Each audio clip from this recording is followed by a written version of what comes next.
Culture shock arrives inevitably for any international leader. It has many faces and can wreak havoc on even the most well-mannered and professional individual. Possessing a high CQ will greatly increase the likelihood of your chances of successfully navigating the effects of culture shock. Hi, I'm Scott Matthews, President and founder of IndoSense Consulting, a business development firm dedicated to providing cultural intelligence solutions that enable successful international and intercultural business relationships.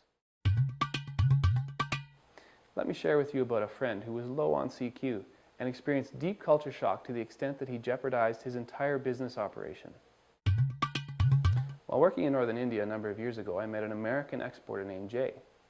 Jay was a man in his early 50s operating a moderately successful export venture. Jay operated this venture on his own, interacting directly with merchants, factories, artisans, and government officials. Jay was a bit of a lone ranger, and sometime into his tenure, his outlook toward Indian vendors began to sour. He began to become critical, and his outlook on life took a significant downward turn. Culture shock was setting in. Jay's apartment was located next to a Hanuman Mandir, a Hindu temple venerating the Hindu monkey god. Consequently, there were a lot of mischievous monkeys roaming around the neighborhood. As Jay's culture shock became more acute, he began to grow frustrated and tired with the monkeys, stealing his laundry, making a mess on his deck, and generally being a nuisance. So he hatched a plan. He grabbed a long wire, a bag full of bananas, and a slingshot. He hid it up to the roof, and he strung the wire as an electrode from his apartment up to the roof and wrapped it around a metal pole.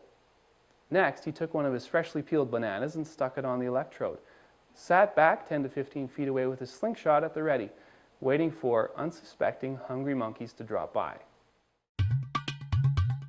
Now, when the temple priests and the people of the community heard that the angry American was now electrocuting and shooting helpless monkeys, you can imagine the outrage. Jay very nearly started a riot. In fact, Jay nearly escaped being beaten within an inch of his life for his actions. After the dust settled, Jay was never able to fully recover. He was never able to regain trust in his neighborhood, nor retain the contracts with his vendors once they heard about his outrageous and highly offensive behavior. Developing your cultural intelligence quotient, your CQ, is the very best way to offset the potential dangers of culture shock and develop your cross-cultural leadership skills at the same time. 98% of top leaders from 68 countries around the world name cross-cultural leadership as the top management challenge for the next century.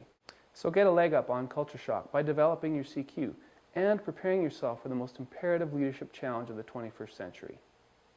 Check us out today at www.indosense.com to find out about our online CQ assessments, training programs, and the many ways we can help you be successful in the international marketplace.